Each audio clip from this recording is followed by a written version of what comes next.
Good morning, everyone. My name is John Spadaccini, and it's day 5.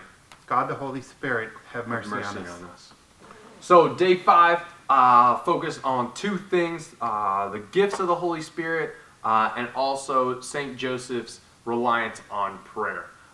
So starting with that reliance on prayer, something that you talked a couple days ago, and I think when I first read through the nativity scene and the early life of Jesus, we get this picture of Joseph as a man who was just so fortunate to be shaken by the Holy Spirit and have a conversation with God in a dream, right? But I think Father Calloway does a great job of painting the picture for us that it wasn't just that lucky moment that Joseph was able to communicate with God then, but he was a man of constant prayer.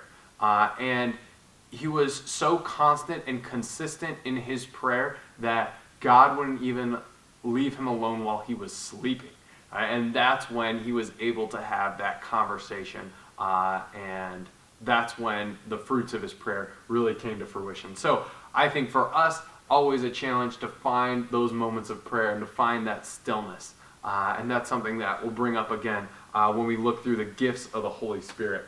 But the other point that I wanted to talk about were those gifts of the Holy Spirit. And on page 154 and 155, Father Galloway uses the help of the Holy Spirit Fathers to give about a paragraph on each of the gifts of the Holy Spirit. And this, to me, was the best description of the gifts of the Holy Spirit I've ever received in my formation as a Catholic.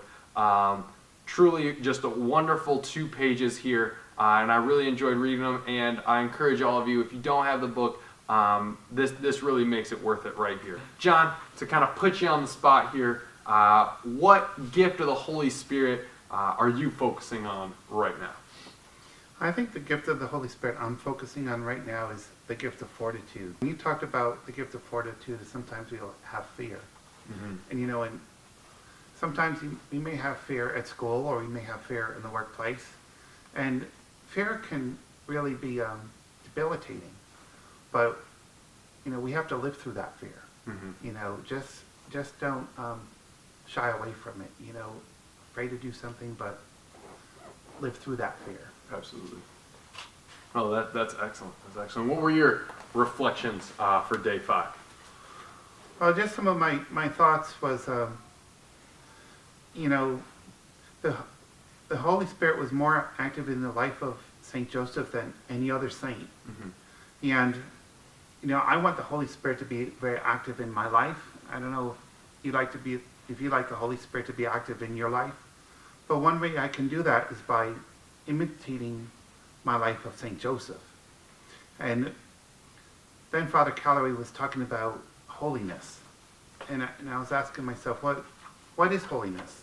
And holiness is attained by prayer, attention to life, participating in the sacraments, and the life of charity. But through these 33 days of the consecration, I'm going to be working on, asking the Holy Spirit to come into my life and to really learn the life of St. Joseph and imitate his life. Yeah, absolutely. No, that sounds great. So for all of you, I encourage you to read or reread page 154, 155 and reflect on the gifts of the Holy Spirit. I think that's so important for us to bring those into the workplace if we want to be saints in the workplace. So thanks, and continue to do the great work. See you tomorrow.